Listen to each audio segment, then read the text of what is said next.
Ladies and gentlemen, welcome back to Suited and Booted. I'm your host, Jerogba. To my left, Lord Mahazi. He's deep in an article.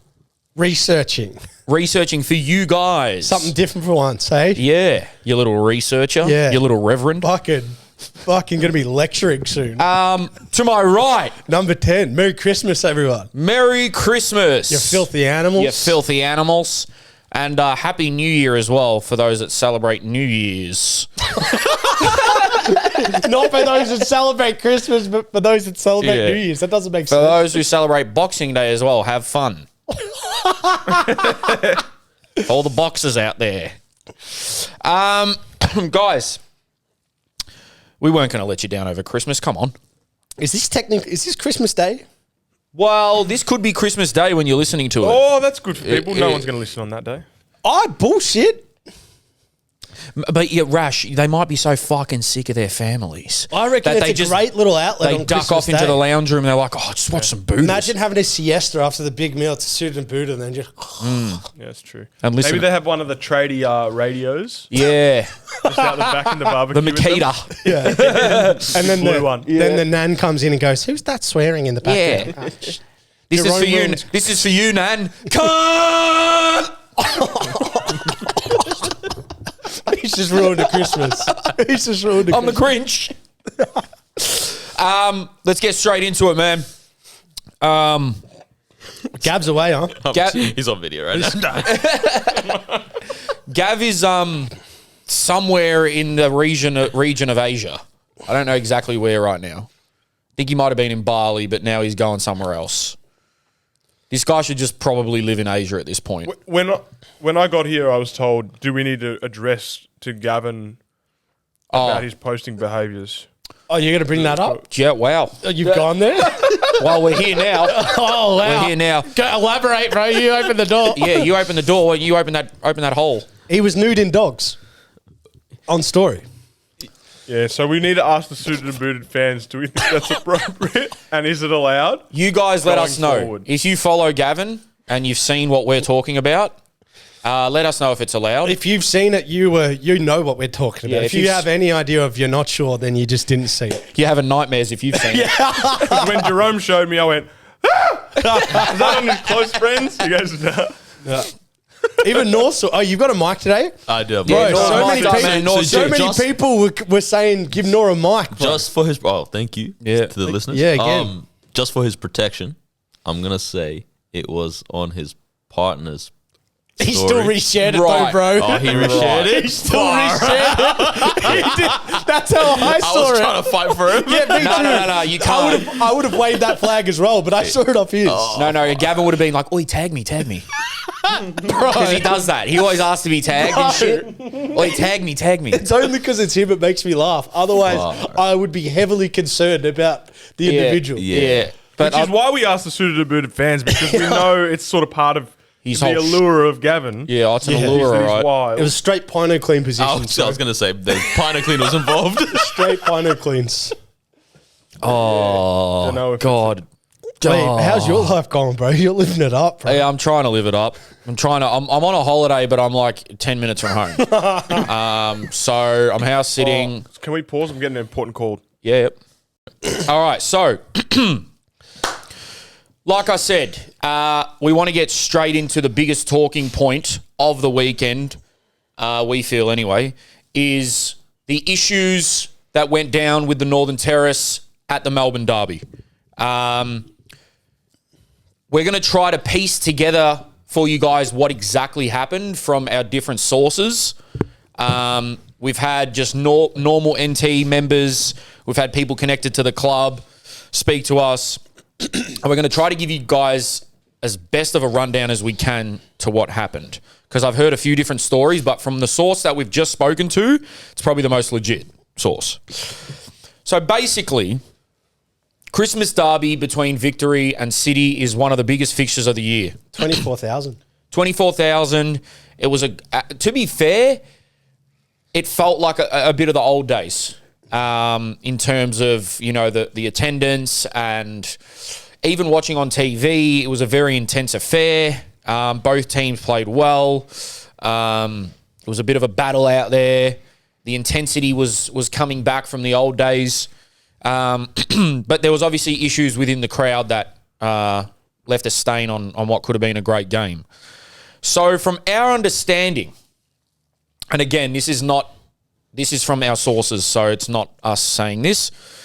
From our understanding, a Victory fan who is not said to be associated with any of the fan groups had tried to bring in a flare to Amy Park, and it was confiscated off him before he even got in the ground. Amy Park and the security, not the police, found out about this. Then the club liaison officer and the fan groups, or the leaders of the fan group, and the security all spoke, and they basically said, look, because someone's tried to bring in a flare, we're going to ban your concessions, and concessions are megaphone, drums, etc.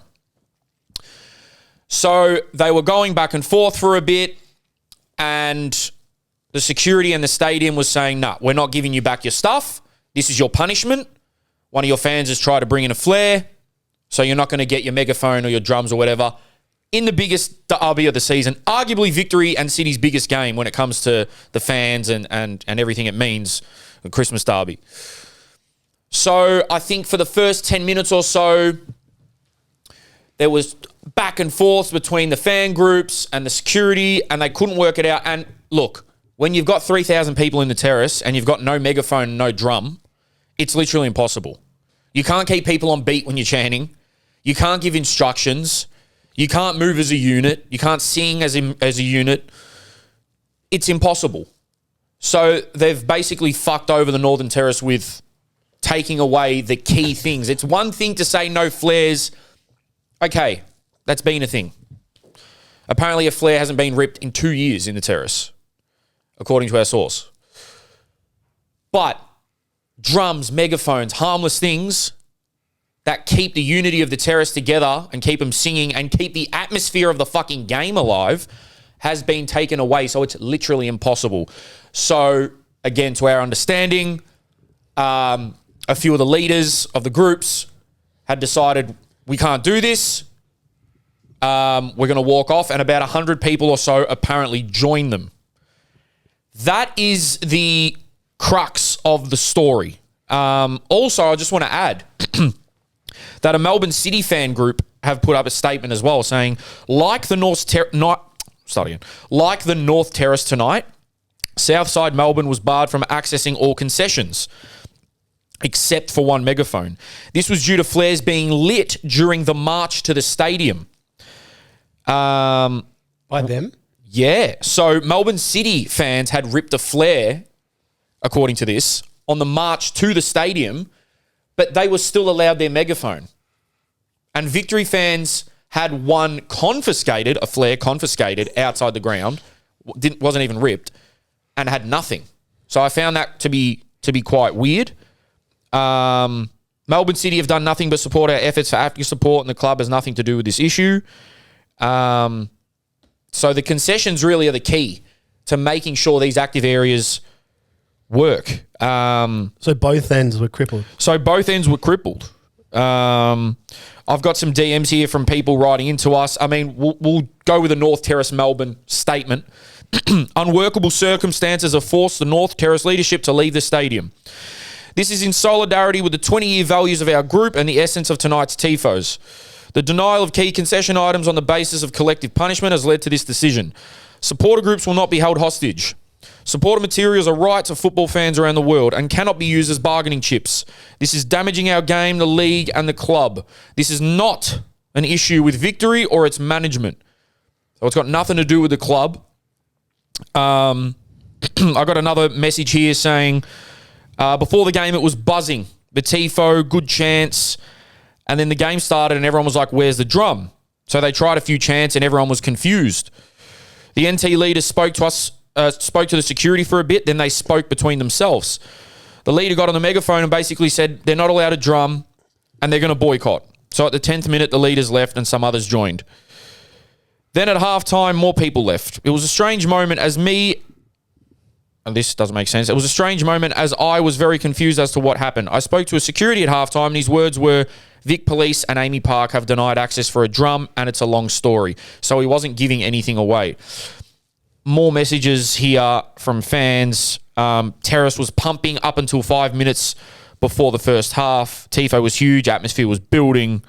So I believe what we're being told on the phone as well was that they weren't actually going to be allowed to do the Tifo. Yeah.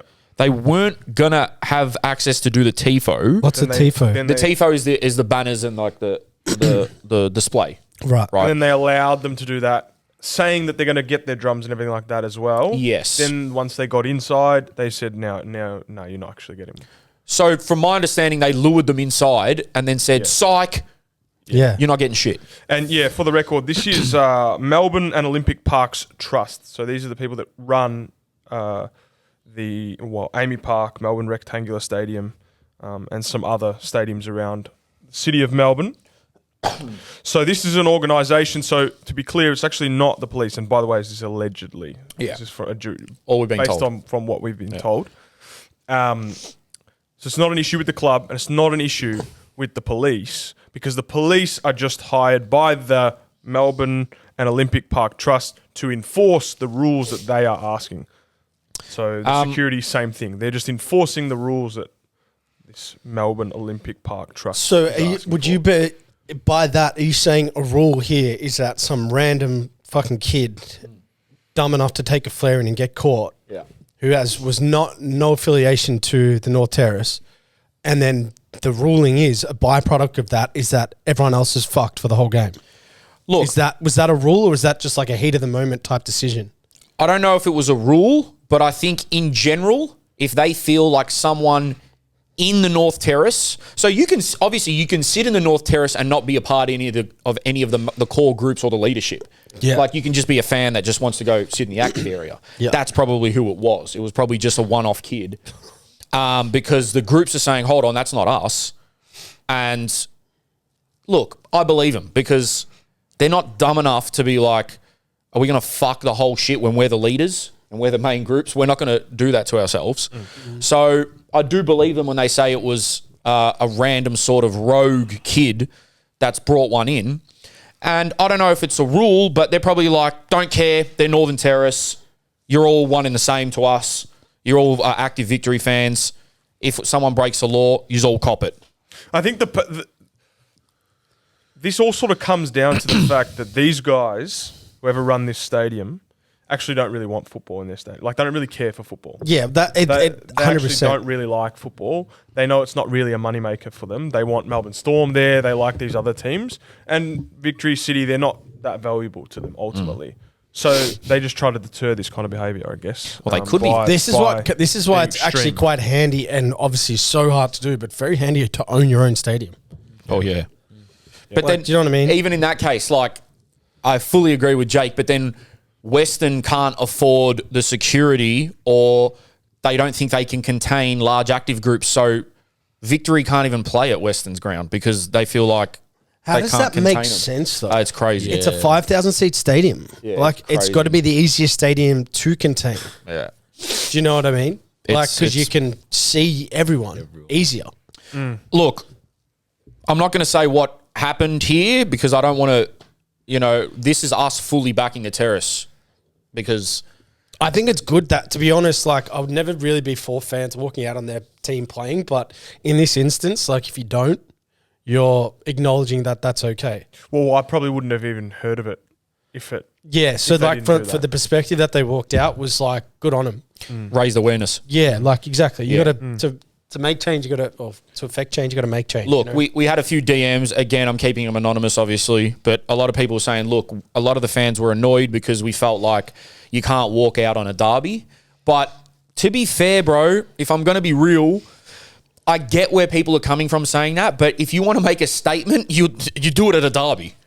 Like, if you do want to make a statement of okay, boycotting what has been done to us, a derby's probably the best time to do it because what? You're not going to do it against fucking MacArthur at home, are you? Yeah. Because there's going to be, no one there. So I get both sides. Bro, if you think of it from their perspective, imagine just turning up with your drums and your megaphone to support your team, and then all of a sudden, like, your finger's being pointed at you for something that's happened far away, you'd be fucking pissed off. Yeah, you'd be fuming. Can we just make a statement of just, look, it's probably a young kid, so not holding anything against you, but can we, as a collective of fans, Melbourne fans, notice just how much of an impact one person's behaviour can have on the broader spectrum of like the enjoyment of the game and you know the atmosphere in a stadium.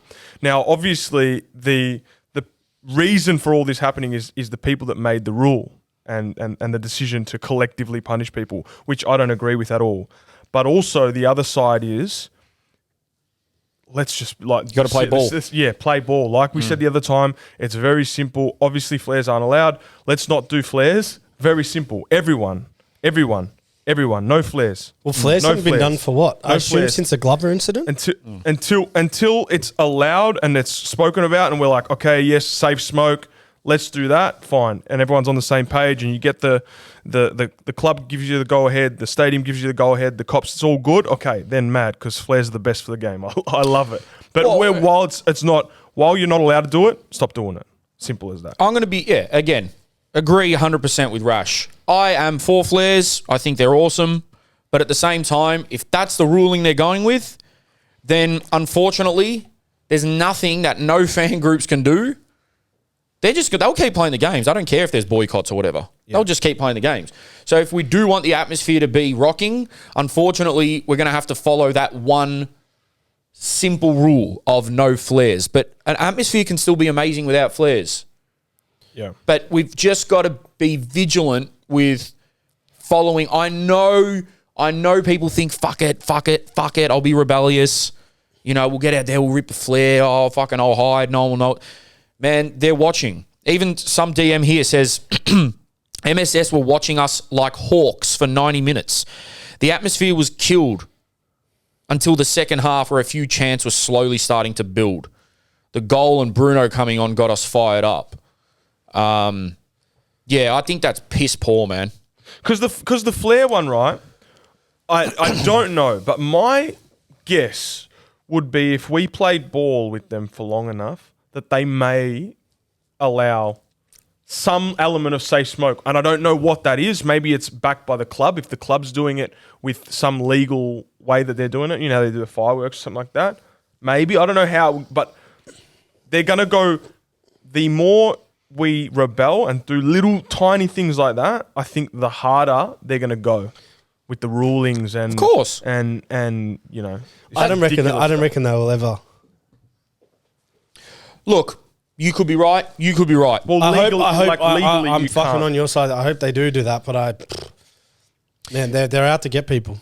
I think if you give them an inch, they're going to take a mile type thing. So, like, if you give them a reason to stamp their authority, they're going to do it because they love being like, oh, yeah, you little fuckers want to, you fuckers want to toy around? Watch this. Yeah. We'll just ruin your whole atmosphere. Give me the megaphone. Give me the drums. Yeah. My cousin used to drum for the North Terrace, right? It's impossible without a drum and a megaphone. It's actually impossible. Like, I know in England they do it or whatever, but that's a chant here and there. Victory, the style they do, it's quite European, it's quite South American. It's constant. And to do that, you need a drum. Law and order. And you need law and order to some extent, yeah. And the Victory fans lost their mind, and apparently, you know, they weren't too nice to some of the seats in there, if you know what I mean. Oh, really? So retaliation. Look, I don't blame them, man. In the heat of the moment, it's a Christmas derby. You're going to be pissed off. That was the saddest part because I got to the stadium and I was like, "Oh my god, the old days are back." And then then I saw Caroline talking down to the fans, and I'm like, "Oh no, what's going on? What's happened? Something's ruined here. Something's ruined." And then it just got, you know, which is sad. Man.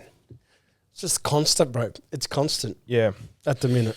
I think We need to somehow speak to one of the fans. Get him on. But in what world though? Also, like this collective punishment. Like, what is it? A RICO? Well, yeah, Like, exactly right, bro. the fuck? It's like I go into a shop and steal something, and it's like, oh, you stole something, so everyone here, get out. But this Like, that doesn't fucking make This is sense, the RICO bro. law, right? Like the Yeah. mafia law that anyone that was, if you did a crime and I'm associated officially with you, then I can get charged with the crime Yeah, that they're you do, getting hit right? with the Ricos, bro. But then they've extended this beyond the actual active group, and they've gone any football fan that comes to the stadium. If any football fan does anything wrong, that group over there, they lose their drums. Yeah. So if you walk in here and do anything over here, that group over yeah, there. it's lose like their if drums. Gavin What? shows his ass, I'm fucked. if Gavin shows his ass, But it's talk about a way to incite violence. Yeah. Yeah, Just exactly. start Yeah. pointing Punishing at the people that have innocent nothing and to do taking with down anything. just because of how they are. Now, again, I want to. No. I want to reiterate that we've been told that the club liaison, the fan liaison officer, or whatever the position is called, and the fans and the actual club itself have a pretty decent relationship. That was interesting, huh? Yeah. I didn't know Because we that. spoke about it the other week, guys. Yeah. There needs to be some cohesion, some communication. Yeah. And we've got clarification that there is a lot of overlap. There is. There always has been. There's meetings taking place between the different fan groups, the middleman, which is the liaison officer, and the club. And then I'm sure they sort of liaise with the police and the security and all that. It's sort of this sort of web of... Well, like I said, I saw Caroline, who's the CEO of Melbourne Victory, standing talking to the active group, which I thought was so cool. I Yeah, thought, good on shout out Caroline's Caroline, great, that's man. awesome. I've always been... If she was in support of them. I think would assume Caroline's- just by her face and like going there and standing there, It's good talking to them, leadership. it's like that's Caroline, great well, also, you already. got to understand, Caroline's like first month or two in the job was straight after the derby. Tough. So, like, she's seen the absolute worst of... She saw the best of the fans and she's seen the worst of what that can bring from the club's point of view. So... I think, like, obviously we've got a little bit of a platform up here, so I just want to end on this topic by saying that we're fully in support of the active groups, not only the Terrace and all the groups within the Terrace, but even the City fans that had their stuff confiscated, the Wanderers fans, they go through it, the Sydney FC fans. But the City fans won, like, you lit a flare on the walk in. Yeah, and they still had their megaphone. But so, like, what's wrong with that? Don't know. What's wrong with what? Like, Yeah, is that 'cause you did it did they outside break a this- law? Did they exactly. break a law doing that? Well, you're not. Flares are Technically. illegal. Okay, so then that's their own it's a- fault. it's So a Victory's state/federal one. law. So the as City far one as I know, seems like that's flares more are their illegal. fault. Can we look it up? What is the law on flares? Because the fucking it- cops couldn't tell us when we asked them. Yeah, when we asked, That's why I asked the There's gonna be question. legislation on that.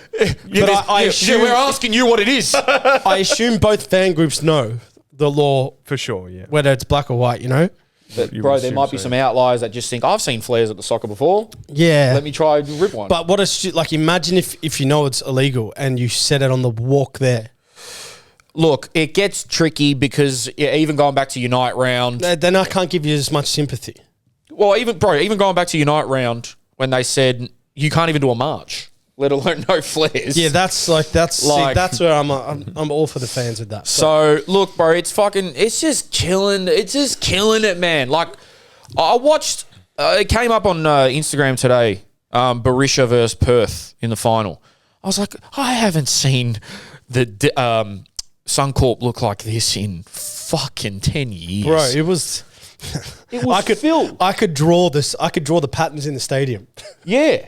I could draw that whole stadium and draw every pattern of every seat. Yeah. Because that's all I saw for 90 minutes. Like, it's just... And to think that derby had some spice in it and felt like the old days, like people were saying, typical of the league and all the people involved to be like, oh, something's good happening, let me get a gun and shoot myself in the fucking foot. Bro, Like- people, there's a fucking... I'm going to find out about this, but I'm sure there's like contracts or some sort of handshakes, agendas involved to diminish the value of the game at its highest points. There is a continuous trend at every peak. Well, there's a steep trough, bro. So I have a source that has told me Oh, no, it's the Here we same go. bloke. Should This is I similar- say this? How should I say? I'll tell you what would be good This is is fucking very name dropping borderline. who the source is for once. This is a different source, man. Just say But it. you know what? Since I've started doing this stuff, you I'm getting people reach out to me, Yeah. sending me messages. Oh, it's because you're now, keeping so them it's good. anonymous. All right, Yeah. bro. All right, let's Yeah, go. yeah, you go. yeah. Go on then. I Just say it, bro. have some level of a knowledge that, some news. How do I not say it without the names? I'll Some say it. news outlets hold on to articles for a period when something happens in another code that they want to get rid of, or when football's going well, they hold on to articles before publishing. So they know things are happening and they wait for a time to keep it lower. I know exactly what you're talking about. To add on to that, basically one news company was doing some quite positive press on football. And I believe they had gotten some money for it. I believe, that could be wrong, or some type of compensation or whatever. So the competitors said, oh yeah, Yeah. watch how we're going to get clicks. That's what I'm talking about. We're going to go negative on football. Yeah. And two things came out from this particular... I mean, wait, hold on. Why can't we say it? Well, I don't want to say what the article was. No, but why can't we say the companies? What are they going to do? Oh, is that? Didn't you get a message saying, have you ever heard of defamation? Yeah. Oh, yeah. Hold on. Let So me that's get, probably what let me get happened. something straight, right? Let me get something Did straight. someone message you that? Let me get some shit off my... Welcome to the club, bro. Let me get some shit off my Welcome to the chest. club, bro. Let me get some shit off my chest, Jake. Rush came out last week and said one of the secretive main reasons behind the AIS folding its football department is because the players were little shits and couldn't control themselves, Delinquents. right? Tell me why 3 or 4 burner accounts, like they fucking got AIS tatted on them or some shit, have come out and said, oh, you absolute flogs talking rubbish, don't know. Dude, there's literally people that went to the AIS in the fucking comments agreeing with us. Jake too. Jake was part of it. He was one of the delinquents. I was player of the year, might add. I was fucking entrenched in the Delinquent AIS. of the year. He was also... I was 2.5 years there, and people are telling us about the AIS. Yeah. Bro, I was there every day. Left home 15, went to a public school, caught a bus. Shut up, bro. Yeah, piss I me was off. there, bro. Did you see Every single day. Did you see him arguing with the people? There was one comment that said No, I something didn't like see it. It said something like yeah, Oh, it try was so the that to social the media golden manager. generation. Yeah. No, It was the social media manager arguing, wasn't it? No, Oh no. yeah, sorry, it was it was the social Yeah. media manager that was replying. Yep. And they was Oh, and, yeah, it wasn't and the me. comment was something like, "Yeah, good one. Ask the golden generation where the best institute was for their development." Blah blah. Bro, And the that's- what does that have to our do with comment what you back was, said? what does that have to do with anything? I was told by the social media guy, We're all pro AIS, bro. I'm telling you. Yeah. We're pro AIS. I'm so pro AIS. Rush said it ended because... Now, obviously, it wasn't the only reason. I'm sure there was other things, but one of the main reasons was that. The only thing that I would challenge you on that is that I thought heavily, Funding. purely because I know the model of the AIS, as I've explained on this thing before, it was the funding because it's purely built for gold medals. Yeah, I mean, it wouldn't we surprise obviously me as part of it. But it also is a strange time to change it because we've been there for 30 years, and we weren't vying necessarily for gold medals with the development capability that it was built for. But me being in school environments now and knowing, like, can you imagine with the stories that we heard and we mentioned and add 5,000 more of them over the years that the AIS Nah, bro, existed? you're wrong because we had the Imagine- golden generation. Yeah, imagine the people there, like, I the just can't conversations that they're having, like, oh my God, they've done this again. Look what this kid's done Bro, today. but nah, I'll be real. Let's Like, get as rid of I them would said, be the- Jake pissed on someone. as I said, we were not that bad. We weren't as bad as what people think. It was just The generation before, though, you said... no, the generation 100%. Yeah. But we were still very bad. But I'm talking our bad was like, man, it's like misbehaving at school. Yeah. You might get a detention and stuff. But at the Australian Institute of Sport, that misbehavior is almost like a sin. Like, do you know what I mean? Where you need to get a belt. Like, it is Lashings. so frowned upon because of the professional nature of the environment and the athletes that are there that it was a bunch of little things that were adding up, and then Wow, there'd be yeah, that's one or probably two fair. explosions here or there.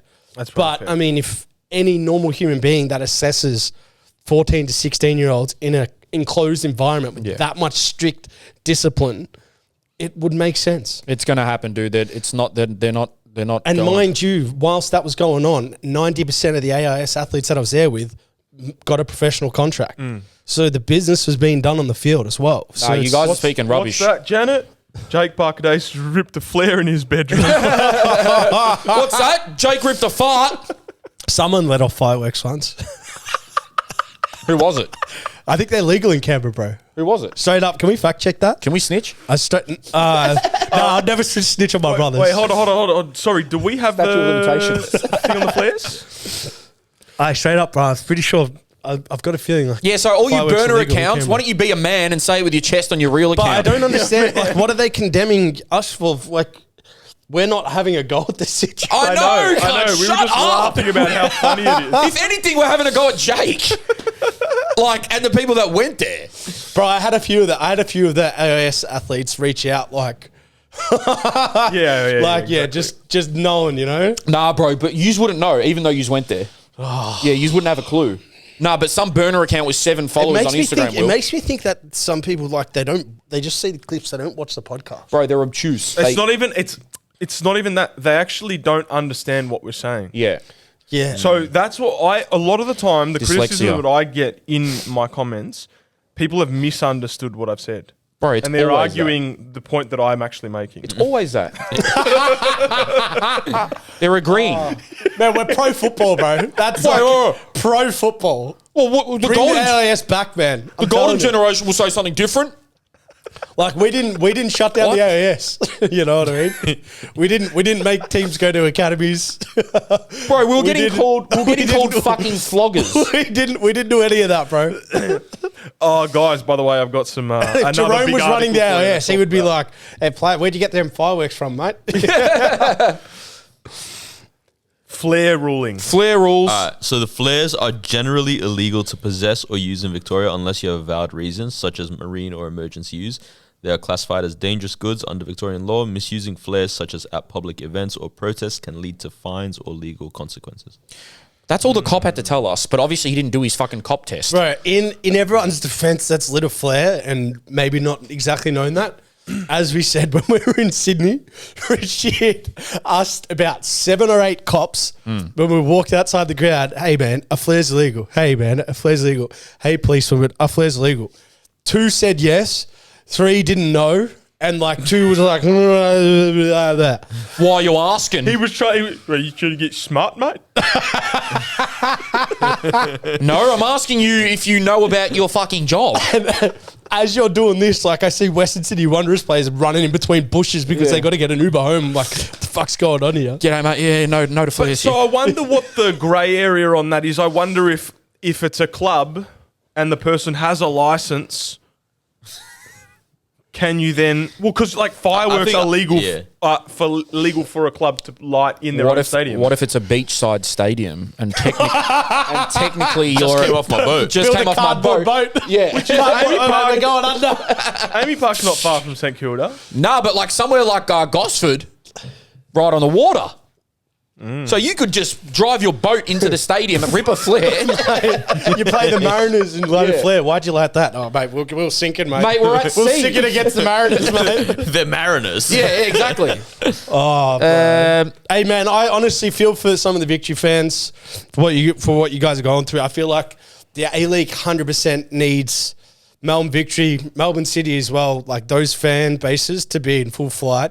Do they need Every Melbourne single City? game. For victory's sake, Well, maybe. Has Melbourne City ever been anything? Yeah, shots fired. No, seriously. In- Like, look, I Champions. don't- No, do are they you have a talking big fan base wise? Bro, look, Well, I feel like they turn up for the derby. a few terraces have been filled on derbies. I will say that. Oh man, Yeah. that was a genuine question. But I actually also don't know. the genuine nature of that question. What do you mean? They've been filled up, so it's not a consistent thing.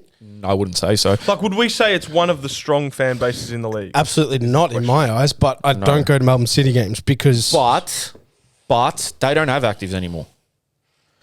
From my understanding, Melbourne City doesn't have an active From fan my base. understanding, the main groups, like Yarra side or whatever they were called, look, I could be wrong here, correct me if I'm wrong, but I believe the main groups that were going at it with Victory in the heyday, like the Heart days, a lot of them is disbanded and stopped. Even after the whole City acquisition and all of that, a lot of them are just sort of fizzled out. But they used to have groups back in the day, man, I'm telling you. Obviously not as strong as Victory. My point was that we need all the fans. Like, Yeah, we need, we need every single We need every single one. Like of 24,000 at the Derby, man. It makes me so happy, but it also just makes me like, it just challenges my brain of like, what happens the week prior and then the week after and then the week after that. I'm like, the fuck is everyone? I tell you what, though, just on the game, because I was there, I was at the Derby, and not to put any pressure on Arthur at all, because Arthur shout out freaking the best guy. He was with me at Western Sydney, by the way. Who? So Arthur, the new Arthur coach Dawes? that's stepped in since Paddy Kisnorbo Are we gonna- left. can we talk- So, we gonna talk about great Paddy? guy. Yeah. But now that Paddy's got Bruno has to play, man. Bruno has to start, bro. Like bro. When he come on, I feel like out of all the games I've watched in the last 2 years, 95% of those games, he has been the most dangerous player on the park. I said it on Paramount. It's unbelievable. I literally said, he comes on and he's got fire. He winds people up. bro, he hit last year at this point in the season, he was on like 13 goals. He scored 20 goals last year. He scored over 100 in the A-League. No disrespect to Jing Reese. I'm sure he's got talent. I know he's won a chip with Or Virgos. Central Coast. Well, Virgos shows some signs here and there. But like, they're bringing on Jing Reese. They were brought on Jing Reese probably 9 times fucking before Bruno Fornaroli. Like it was a genuine, crazy, like a bit of an assassination with PK. And maybe it's something that can be spoken about more now, particularly from Bruno's end now that he's gone. Yeah, But because it's obviously something else. it was It's not clearly it was clearly something about him that he just didn't like. Bro, just fucking play Piscopo, Fornaroli, and Arzani. That should be the front three. I did like Piscopo and Valupale, bro. it's a strong team, bro. Far out, man. But Valupale in his days, like for me at the moment, probably the best winger in the A-League. And Mashash looked leggy, bro. I don't know what was going on. Did you watch it? No, I didn't watch Mashash it. looked Oh no, leggy. I lie. Yeah, of course I But watched no, it. you look, you're right, man. With Valupale, these other players. But for me, Squad wise. if I was coaching, and I don't know anything about coaching, I've never coached at A-League level. But as a fan, Bruno would be the first player that I'd put to start in that team. Yeah. He'd be But the first name that I'd put on. my Maybe Jason Guerra. Can we talk about shout out Jace. I really love PK as a coach. His record's unbelievable. I actually think from prior to maybe what's just happened, I thought, fuck, this guy's like rock solid, stand up guy is what I'd like heard from people that had played under him and coached him. But I'll be real, I'm not fucking on this like leaving a team after 7 games. I'm not on that, bro. Like I think that is a very, very selfish move, despite it being a business that requires selfish natures, like a selfish nature. But this was like clearly Victory's been used.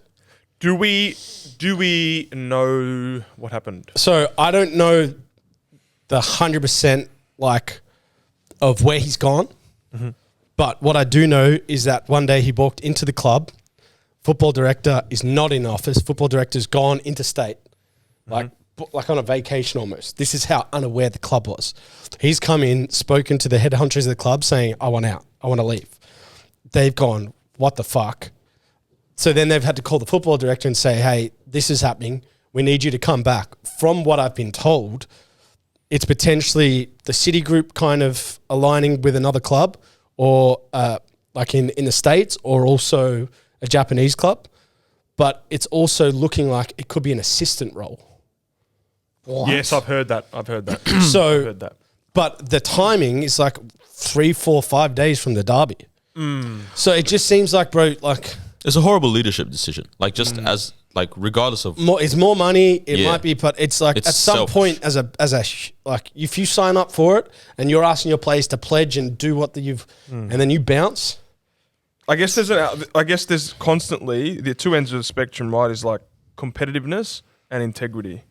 Because like your integrity, you could take your integrity to the point where you give someone else your T-shirt to play on the park for you, and you go, "Look, mate, you play ahead of me. It's all good." Right? or you can go completely competitive and you just squash everyone around you and you make every selfish decision in the world to just benefit you. Well, Where do you think, like, in high-level sport, where do you think is the right place to sit on that continuum? I'll give my point on that. First of all, I'll cut this out if I have to, but I heard Yokohama. Yeah, so Yokohama. Why do we have to cut that out? Well, do you want me to tell you what I've been told? Yokohama, New York City. I even heard Millwall get chucked in there. Don't know about that. New York. Can we check the Yokohama coach? Because I'm pretty sure it's someone from Southgate's assistant. who's head coach, which would Yokohama Marinos. again, PK's leaving a head coaching role of the biggest club in the A-League to go be an assistant. Which in is Japan. also Citigroup, right? All those things are Citigroup. I York. don't know. they not? Yeah, I believe so. I don't know about Yokohama. I'm not sure. Pretty sure Yokohama is. Look, Maybe so. I'm gonna say something here, and I'll try to keep it vague, and you guys can put the pieces Just of the be real, bro. pieces of the puzzle together. But I believe Citigroup may have offered PK some type of role overseas within one of their teams before he decided on victory. And he's like, nah, I don't. He goes, I want to be a head coach. I don't want to be an assistant. I don't want to be. But look, don't know how true that is. It's what I've been told. But it could be a case of rekindling his alliance with the City Football Group. It's 100%. Because that feeling. to go to victory, it probably, you would think that would sever ties. You go to their main rival, but you know how football works. People hate each other one day and the next day they're best buddies. So that could be a thing. That's what I've heard. But I did say when he got appointed, I remember saying this on the pod, I said he's going to come back here. He's going to win the league. He's going to spend 1 year here max. 1 year max. Get back to winning ways. Get some silverware under his belt and fuck off. That's exactly what his plan was, and you can't change my mind. And so if he's done it now in 7 games, would you say that, like Jake's perspective is that is immoral? Somewhat? Well, I think it is, bro. It's a week before a derby. It's not immoral. It's That's maybe obviously Lacks not. integrity. I just think, like, bro, for the fan base, for the club hasn't been going through the best situation. You're pushing it on the field. I'm thinking more as well from the player's point of view. You've been working with this guy for like 3-4 months. The way PK is and they're pressing, the way they run, you got to work for him. And then all of a sudden, you know, given all that, like if I'm a player of his, like I'm probably not even going to shake his hand on the way out. Like Bro. I'd be that angry at him. Think about players that he throws out for a little bit there. Yeah, like all this. And you, when a manager comes in and makes all these big decisions and starts swinging the axe and starts imprinting his personality and his authoritarian sort of ways, Regime. Yeah. and then leave. Like, now, mind you, again, to go back to your question, it's a business at the end of the day, right? Let's not fucking lie here. If a big club, Victory are a big club, but Yokohama are a bigger club in a better league. Let's say he goes to Yokohama, I don't know. Or New York, don't know. Most people are going to be like, yeah, for the betterment of my career, I'm going to go make more money. I'm going to coach in a higher quality league. And if I do well there, it's another step into what could be a European job or a big job somewhere else. So I get his... Now, look, again, he could listen to this. PK could be listening right now, but these guys are talking absolute fucking whack. Well, They're no, talking shit. I don't think we are talking whack because, bro, essentially everyone would want him to be coaching in a bigger and better league. We believe he has that value. But if he does go to Japan, the season doesn't start till March. Well, there, it's just ended, yeah. So, like... Yeah. Do you know what I mean? Yeah. If it's not there and it's somewhere else, I'm like, it just feels like you've turned your back on something. I actually tried to do some digging on this to see if there was an actual issue with the club. But from all my findings, I can't find that. Because you were It saying was during very the much week, the club was caught well off guard and it was very much him pushing the door open. I'm going to just expose our little convos. We were saying during the week that we feel like it's deeper than him just wanting a better role. Yeah, because like your team's doing really well. Yeah. Like the way he's coaching Teague and Valadon, Valupale's getting Socceroos call up, Jace Gary's in like the form of his life. Like everything's on the up, and then it's just like, see you later. To either go be potentially an assistant, get back in the City Group, maybe a bit more money. So your point is that he owes it to the players And the fans. And the club. yeah. Well, maybe then there's just a disagreement between him and club management. And the thing that I don't know, and like I know I've probably spoken with a bit of a heavy hand on this, or a heavy heart, but it's just because I fucking hate when people do that in football. It's like, this is my issue with football. It's like people say one thing to your face and then they'll fucking do another.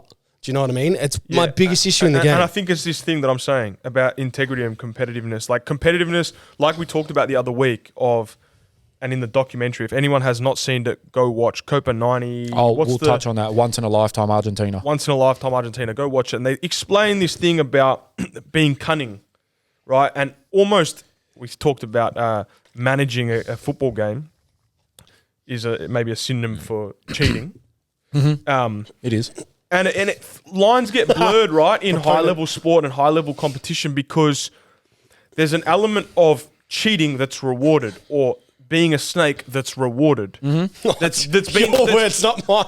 No, he's speaking in general. No, Yeah. in general, because Yeah. I think it was one of the things, like you, I really hated about the football world because people kind of blurred the lines between being competitive and being a snake and lacking integrity. And I always felt like I kept my integrity in everything that I did in my whole football career. But when I signed my first contract driving in the car with a senior player and him saying to me, just remember, just because you're nice to people in this world doesn't mean they're going to look after you.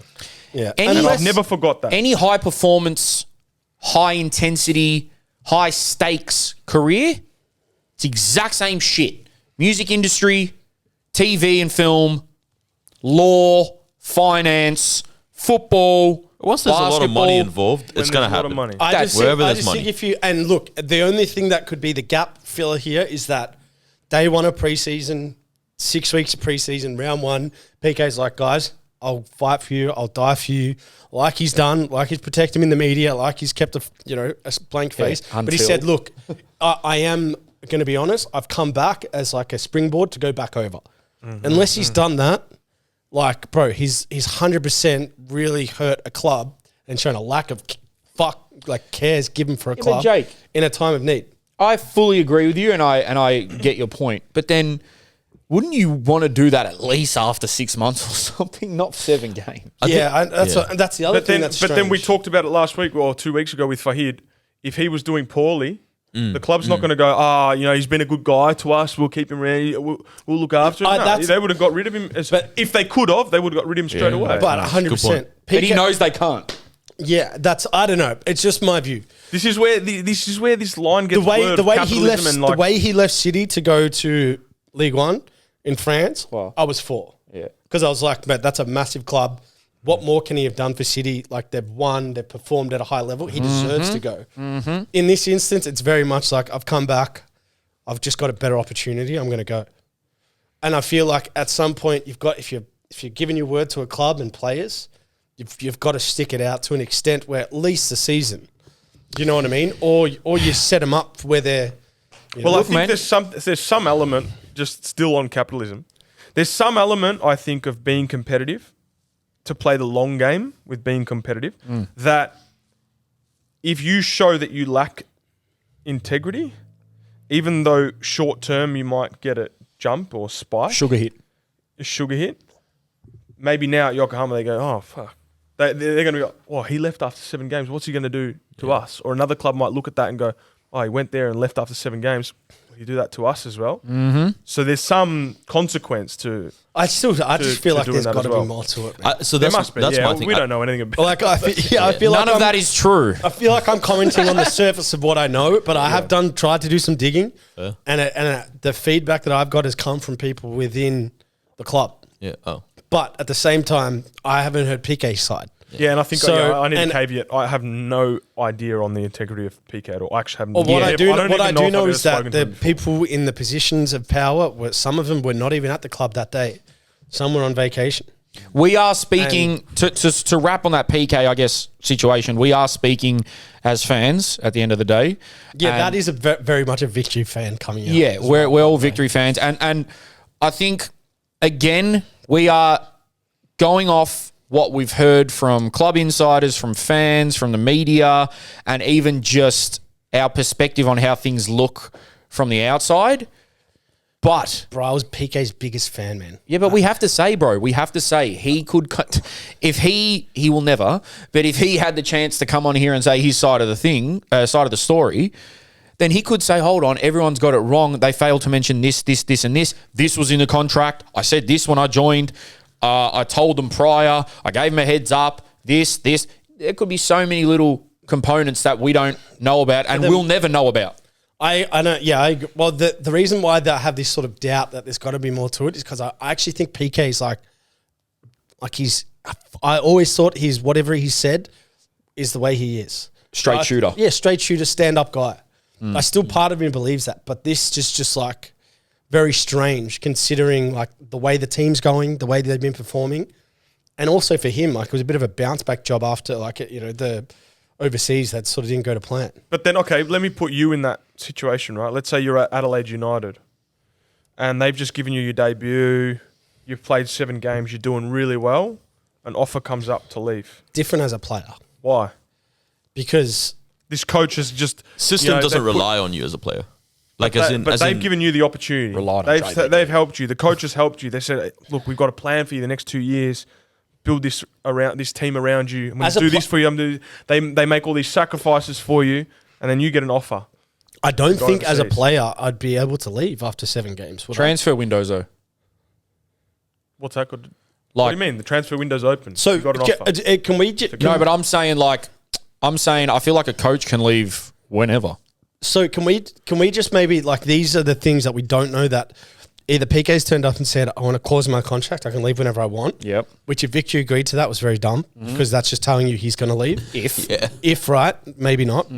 But then also wherever he's going, paying out his contract and probably paying excess. They are. So that there's an element of like Victor needs some money. They're in some financial troubles. Maybe okay. So they're things that maybe are in the background too. No, but I'm asking the question without all this background stuff. I'm asking if we're looking at on the value on the high level of he came out and then after 7 games he left, and let's call it what you're saying. He's leaving the team hanging and all that stuff. Yeah. Let's say that's what's happening. Yeah. But what about as a player? You would leave? I think if you're in a leadership position and you're the main person trying to rally troops every day and get everyone on one path, and you do that, it's different to a young star, player that's just come on and had 7 games. Yeah. Because let's be real here. I know we want to promote Australian coaches. I know that's a thing. I know we want Australian coaches to be overseas and successful and all of that. But I think one of the main things for struggling clubs in the A-League financially is, fuck yeah. If we have one of our young guns play 7 games and someone comes in with $1 million, $2 million, fucking have him.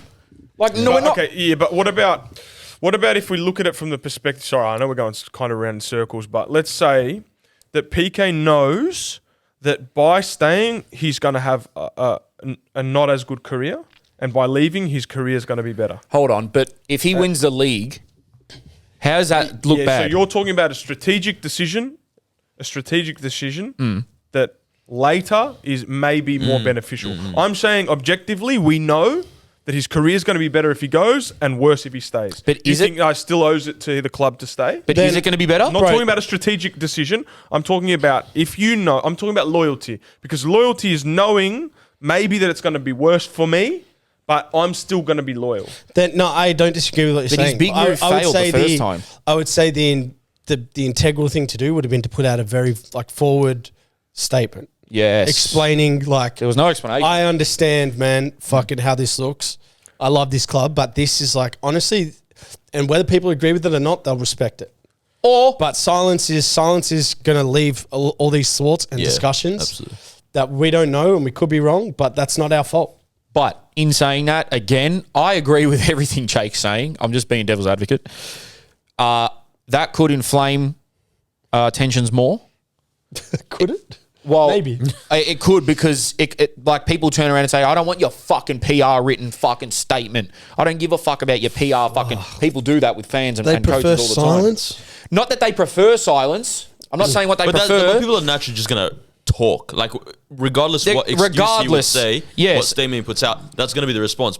But you might as well put out a response. Yeah, but he to might give be some thinking context. he might be thinking, let them talk, they don't know, rather than let me tell everyone.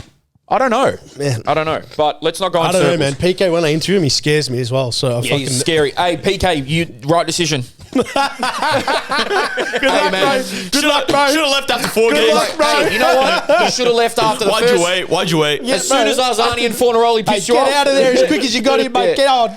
Get going. you should have walked onto Gosh's and go, not good enough. I'm gone. Yokohama Marinos.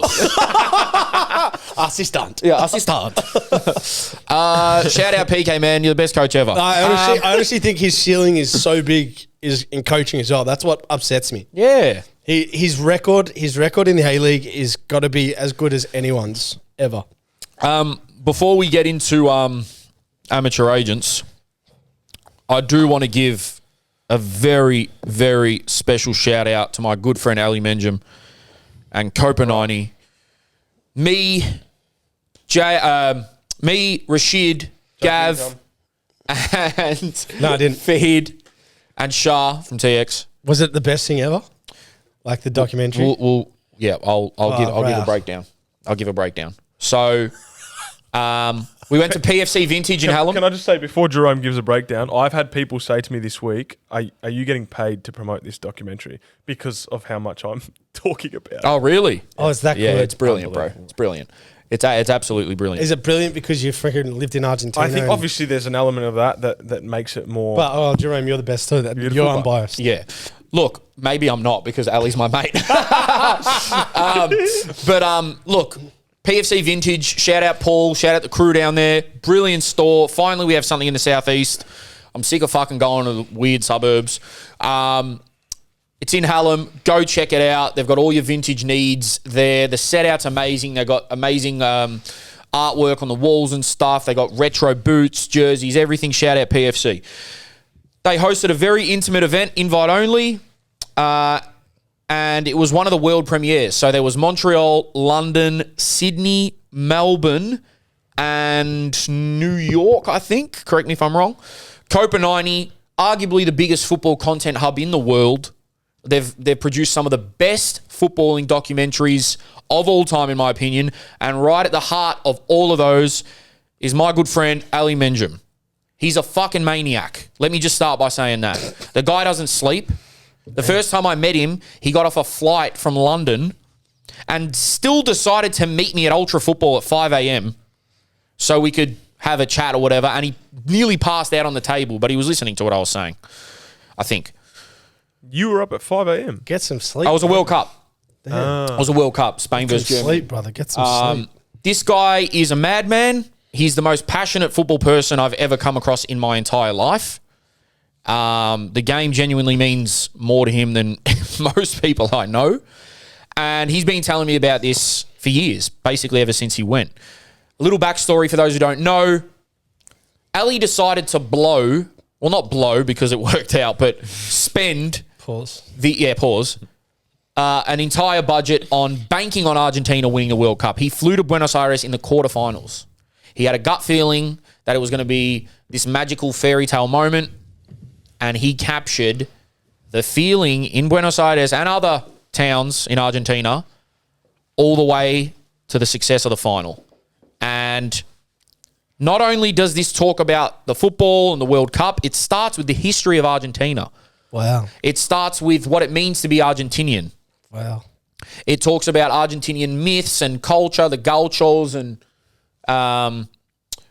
everything that makes an Argentinian in terms of how passionate they are, in terms of how outspoken they are. Goes everything from the Falkland Wars with England, and there's a whole segment on how Bangladesh and Argentina love each other, and Bangladeshis, there was millions of them in the street when Messi won the World Cup. There was a 10-kilometer Argentina flag. There's so many moving components, but my favourite part is him speaking to the locals. That's my favourite part. And at the core of the story, it's Maradona versus Messi. Is Maradona the one? They all seem to think, and I still think to this day, that unfortunately, no matter what Messi does, Maradona's still that guy. Well, I think it gives context As to why. Yes. It's not about playing, really. Yeah. It's not about the football. And for the people that are going to go watch this, I want you to understand that from my perspective, someone who lived there, played there, experienced football in that country for years, it may sound like they're being cliche with a lot of the things that they talk about. Oh, why Argentinians are so passionate. Oh, he has to win. It's not about just being good. All the stuff that the documentary talks about sounds kind of cliche and maybe like a bit manufactured to make it more dramatic for the spectacle of the documentary. It is real.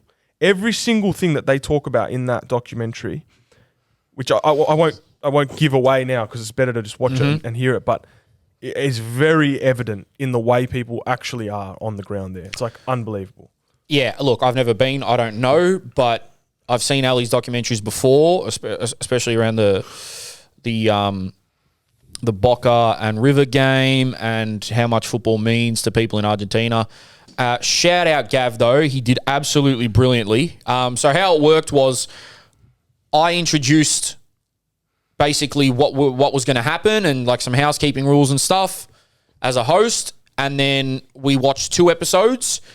And then in the interim, in the intermission, we touched on some points with Gav. And Gav made some really, really interesting points about Maradona and certain sayings that they say about Maradona, like the football never stains or something.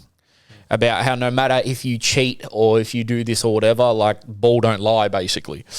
And just Gavin speaking of his experience living in Argentina and what it means to people. Look, there were people in the crowd there that had gone to every Argentina game at the Qatar World Cup, including the final. There was one gentleman there with his father, Ayal, forgot his name.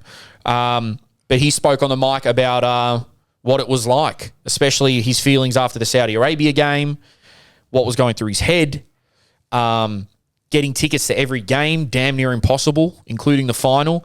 This guy got a photo, don't take this the wrong way, guys, in Messi's bed. the same one where he held the trophy. You know that photo? Do you know that photo, Jake? It's a bit obsessive. No. Okay, there's a photo of Messi in his hotel room with the World Cup. When he's sleeping with the didn't trophy. they like in Qatar? Yeah, it's in Qatar. Yeah, isn't that like a museum now or something? Well, they spoke to like the hotel manager or something, and he got in there. I don't know if he was sniffing the sheets or what, but That's weird, bro. he got in there. Hey man, look, shit. People love football. People love football. Shit, man. He was telling us about this guy, this Qatari guy who owns a Messi museum, and it's all match-worn shit. How? Just money, bro. Like Qatari fucking... It's a different level. You know, For those that want to Money watch and it, it's very mate, easy to watch it, by the way. YouTube. Money COPA and 90, raids. and it'll be the first one right. COPA 90 will be the first one at the top. COPA 90, once in a lifetime Argentina. All 4 episodes are up. Get your popcorn. Get your tissues. Because people were crying in there. Shout out Sammy from Endeavour Hills. He was at the back fucking shedding a few tears. So where can you watch it? Like, YouTube, bro. It's on YouTube. Yeah, it's live. It's live, bro. It's I'll out. watch it tonight. Everything's out. And man, there's one particular scene towards the end with Can you hint it to me? with a certain guy, and he has something on him in the street. Yeah. Yeah. So it gets intense. Gets very, very intense. Certain something. Jake, For you and I don't know what are you guys thinking that could be at home because I don't. it's know. not a dildo. Who the fuck was thinking that? I don't know if Jake was. Who the fuck was thinking It wasn't. Hey, this your brain, bro. Special. No, man. it wasn't. Hey, thanks for confirming. I honestly Yeah. was. My head was so far from that. Oh, because you were looking at the camera like, is this sexual? I wasn't even trying to be sus. I was just like, okay, why are you my not bad. saying what it is? I read it wrong. I don't want to ruin it. I read it wrong. Hey, can we? I don't want to ruin it. Yeah, go. You good with that? What? Plug in COPA 90? Oh, yeah. Because yeah. I've got another article to read you guys. Important article. Yeah, so just quickly, again, once in a lifetime Argentina. Ali, I love you. You're a maniac. You have made the best football documentary I've ever seen. I can say that. I also don't think anyone else could have done it. Nope. The way he Has to be is him. unique, huh? Yeah. But it had for to the be people him. that don't know who this is as well, he's the one that did the A-League ad.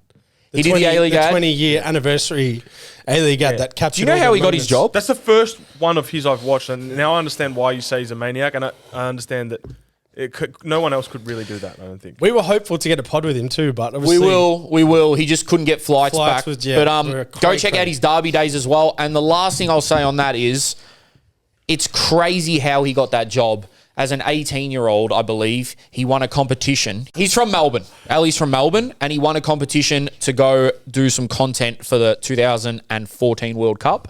And since then, COPA loved him, and Good he's on been him, bro. working. Congratulations, They're all there. man. So congratulations, if you're Ali. watching. That was Sorry, fucking awesome, I didn't bro. see it, but I will watch it tonight. So a very important big article has come out. Shout out Vince Rigari again. It's called "Blame Game Culture Holding Australian Soccer Back," says FA Chairman. So, guys, if you can read, Yeah. Jerome and Gav. Wait, you can read, Gav. I can read. Gav can't You read. just don't read. I don't read. I just can't be Wait, fucked. Gavin can't read. Yeah, no, Gav. That's a bit- Does he go to the Zoolander school for good reading? Bro, what's that up? What's that up? He's like, I can't read. What moves that up? That's fucked. But yeah, if you guys want to read, the article is brilliant. But I'll try to highlight. I've taken some screenshots and I'll kind of read out and we can discuss some of the more interesting parts. Because so the chairman is Anta Isaac, has taken aim at finger pointing culture in the sport and says everyone deflects responsibility and blames others for its own shortcomings. So let's get into it, guys. So, have you guys ever heard of the Football Development Committee? No. Okay, so Football Australia's technical challenges are being tackled by the Federation's Football Development Committee, Who's on that? which includes current directors Heather Garriock and Sam Ciccarello, sorry if I'm mispronouncing that, former Matilda Diane Alagich, fitness and conditioning guru Anthony Crea, and Socceroos legend Mark Schwarzer. They are asking, quote, quote, asking the right questions, end quote.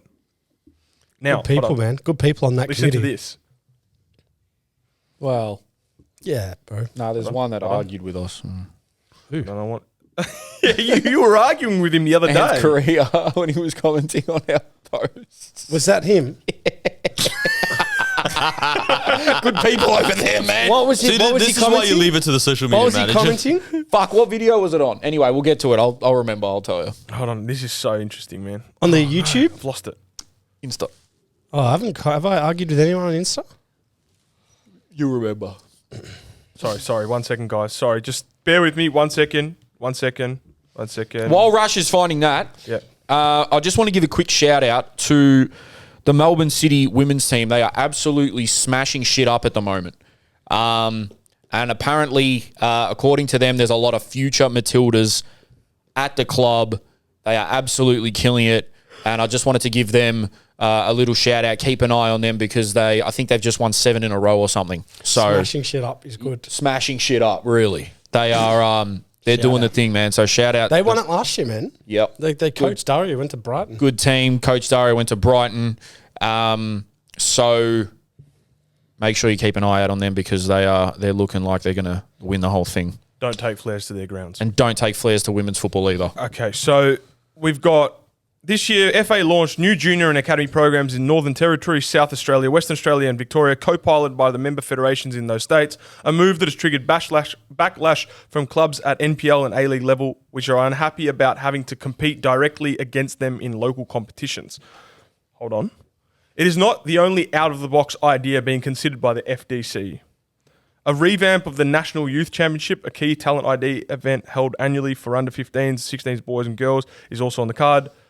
Isaac said the tournament would be rebadged as Emerging Socceroos or Emerging Matildas Championships, and that the FDC was exploring radical rule changes to promote a certain style or intent on the pitch and changing behaviours, as he put it. That's For CTE. example- That's CTE. For example, we might award a bonus point to the team that wins the most 50-50 duels in the middle third executes the most shots on goal, or plays out from the back to create a scoring opportunity, he said. These metrics intend to focus on behaviours that influence results by rewarding them. We're encouraging coaches and players in the NPL youth systems to prioritise those aspects too. It's about shifting focus and improving football IQ at all levels. There's a saying, where attention goes, energy flows. That's what we're aiming for. Utter woke nonsense. That's rubbish, bro. One, changing the name of a tournament is not going to do shit. Secondly, changing the behaviours and principles, that comes from the coach. Stop changing the rules. The players will do what the coach says at the age of 14 and 15, bro. Again, and also all this like noise of change. We went to 5 World Cups with 25 million people. Why did we need to change anything? What is the nirvana for this country? To win a World Cup? Okay, but look at the countries in front of us. To go to 5 in a row, we complain about where we are. We never went to a World Cup after 1974 until 2006. Hold on, Jakey. Good point. Let's just quickly say, and let's make this real quick. What is nirvana for Australian football, realistically? From my point of view, it's to have A-League being a top 25 league in the world. Number one. Why would that be your nirvana? Well, not nirvana, but like... No, it's part of it. I really hold hope that we can finish 4th. I hope in the top 30 countries with the league we're in the top 25. Yeah, but like think about it. They're never going to fucking be better than those. Shut the fuck up, you two. Not nirvana, a successful story. Yeah, it would be great. Right, Top 20 in the world would be insane. Top 20, top 25. Top 10-year goal, maybe. Yeah, Is a better way. yeah. Okay, because we're not actually going to fucking... Do anything. Yeah. Have teams... Well, I shouldn't say that. Have teams making the final stages of the Asian Champions League and winning it again. Yep. Definitely That's a big one. Getting past the knockout round again in the World Cup, I think. Making it to the quarters. I think that's huge. Yep. And having... the Matildas are already there, really. But the Socceroos having that team full of top flight players in top 10 European world leagues. That would be like, okay, Australia's rocking now. That's what I would think. Mm-hmm. Is there anything to add to that? Well, but I don't see how implementing, if you win a few more 50-50s, your coach should be making you win 50-50s, not to get points. Yeah. Like that is isn't that overcomplicating. a standard of That's football? overcomplicating the kid's brain, bro. The kid's Well done, brain little should just be Johnny. going You gotta out there, tackle. trying to play their best, feeling a sense of pride for playing for their state, realizing that on the other side of that, there's academies, there's these NTCs, there's these other projections that performance will meet. They've got enough pressures there. They don't need to worry about fucking extra points for their philosophy of play. That should be coming from the coach. Absolutely. That to me is an insecurity on your coaching Systems, yeah. Absolutely. Yeah. Was that the main... No, this article answers every single question that you've possibly had in the last 2 years and that I've been seeking, with not much depth, but like touches on every one of them. Right. Okay. Schwarzer once described as the biggest issue in the Australian game, criticising the role of the state federations and the fragmentation of these federations as one of the biggest issues. The fact that we've got Victoria State, New South Wales, instead of one unified approach, right? Too many. While the idea of a unified, centralised model may sound appealing, it's often a consultant's idea to save money, but our problem isn't about saving money, it's about making money. We've been stuck in this corporate mindset of cost-cutting for too long. You can only cut so much before you can't deliver anything meaningful. When you stop investing, the consequences follow. Youth teams fail to qualify for World Cups, matchday experiences suffer, and the game starts to decline. It's a vicious cycle. No, they also sacked Jan Verslaen, who never not made a World Cup with a team because they didn't like him. So it's like... They didn't like his name. I mean, fuck. He was Verslaying the shit out of that. We've gone to many World Cups with certain coaches. He slayed that shit. They slay the fuck out of him, and then they get rid of him, and then they cry poor again, bro. All right, so another one of the main criticisms, and it is in this article, of why are the fees so high in this country to play football. Across Australia, we have more than 3,000 clubs. Of those, approximately 200 are part of the NPL, and they do charge higher fees at the youth level, given the expectations of them. However, the remaining 2,800 clubs charge fees that are comparable to other sports, while providing much more in return. These clubs offer longer seasons, more games, more touch points for players, and qualified coaching, all of which adds significant values for family. Questions, I guess. The reason that NPL fees are so high, Isaac said, has its roots, this is very interesting, has its roots in a decision made when the A-League was first established and the governing body placed a cap of $3,000 on any player transfer from state league level to A-League clubs. That cap removed 2 years ago by... $3,000. No, it's fine. It just sounds like chat. That cap removed 2 years ago by FA was intended to financially protect A-League clubs but had unintended consequences because NPL clubs weren't reimbursed like they are elsewhere in the world when their players become professionals. As I said, that's very interesting. I think we've kind of talked about that before, haven't we? Not in a great detail, though, because I don't know if we've had any use cases that we could speak upon. But I'm sure there's fucking heaps, hey? Like, for instance, like let's just go back to when you got signed from Victory to Northcote. Albeit Northcote didn't develop you. Yeah, well, exactly. I think in that situation, Independiente got some kind of Did they? decent reimbursement. Did they really? And I don't think Northcote... We spoke to Cotti about it. What did he say? They got $3,000 or something like Yeah, that? it I was think like- he said it was- three. it was a little- and Three. what It was a little bit. what's being highlighted now from that is that if that were to happen to today, they would get no money. No, so they've removed that rule. But what he's saying is that because that rule was in place, so say, for example, if we develop you, let's say we're Northcote, we develop you and we sell you to Melbourne Victory have to pay us, let's say, or we can ask for, let's say, 20 grand, 30 grand because of developing you over that many years. The cap that they had put in was $3,000, meaning that they can't now bank on, it's not a valuable business model to bank on producing you as a player and getting reimbursed for that later. So they have to get the money from you. They have to take the money from you instead of from So I got to Victory. pay the club $3,000. No, so they need you, the club needs you to pay them as opposed to like throughout your time at the club so that they can pay the coaches and everything they need to pay for, as opposed to getting the money from Melbourne Victory when they sell you. Do you know what I'm saying? So like, for example, if I don't charge you at Northcote, So I get an invoice at some point. every year. So if I don't charge you at Northcote, Every year. listen, as a kid playing for Northcote, you're paying every- your fees every year. Sorry. $3,000, let's say. I'm thinking I've just signed for the first team at Victory, and you're saying No. Okay. So let's say you're at Northcote. And I charge you every year $1,500, right? That's paying for what I'm providing you. right. Whereas everywhere else in the world says, okay, we won't charge Jake. We'll let Jake train for free. But then when we sell Jake, we get money for Jake. Right. But because they took that possibility away from clubs, the clubs need to now charge you. Okay, so Make that's sense? partially why there's the high junior fees. Yeah.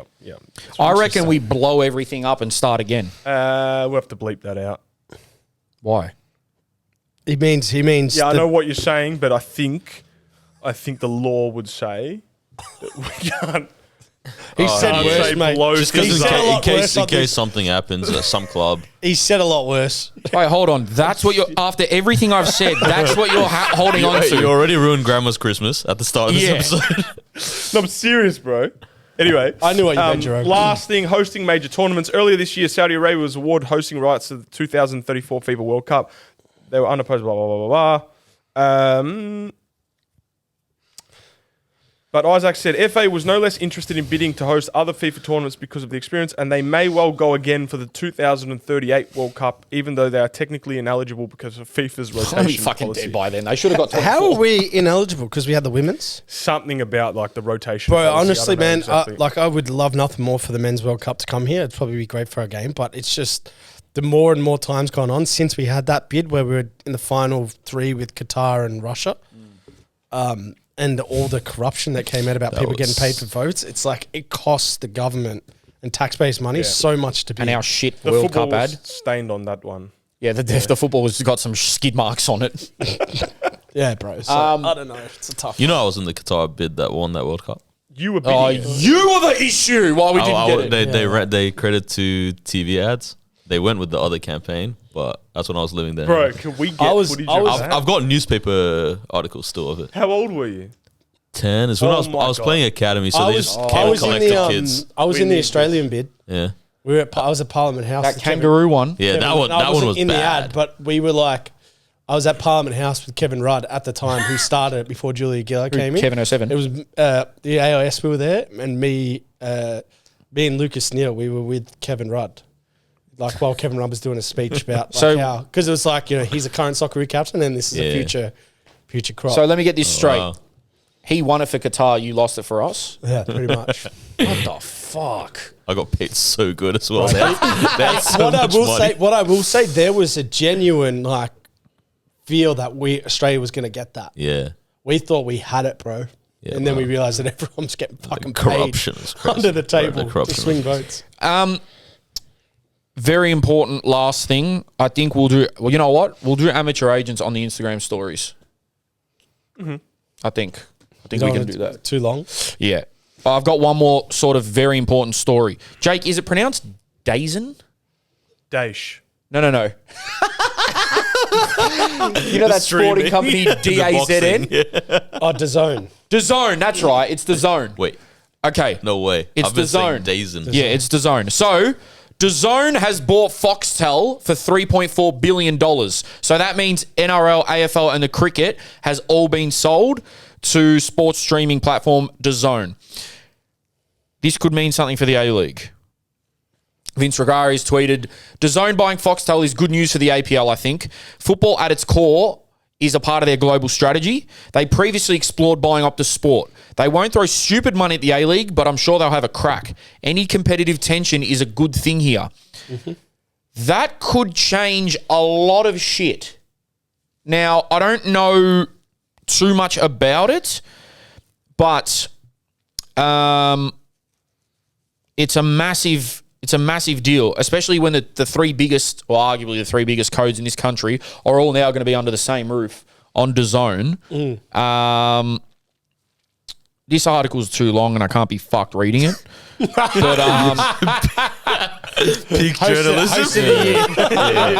Can't be fucked. We're not journalists. I don't give a fuck. But yeah, I think that